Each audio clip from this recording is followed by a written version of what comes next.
Now, let me show you how you can review your mistakes on Duolingo using your device. So we're going to get inside of the app as usual. And as you can see in here, I have the main progress path and the stuff, as you go through your lessons.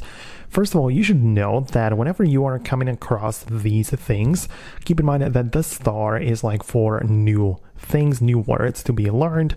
Then you have the story, another set of the new stuff. Then you have the audio lesson. But whenever you get to this, which looks like a dumbbell, this is the area or the point where you are practicing previously learned skills. So whenever you jump on this, you'll be able to review and practice past concepts.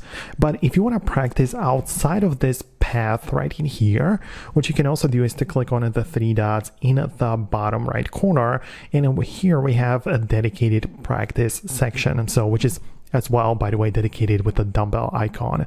So you can click on it like that, and you can practice different areas, right? So you have like a general practice at the top, which you can just click on and start doing, or you can practice conversation with a role play, video calls, or practically practice your mistakes, different words. You can listen, you can speak, or do different things to get better at the language which you are learning. So that is how you can practice specifically past concepts and the knowledge from the past on a Duolingo.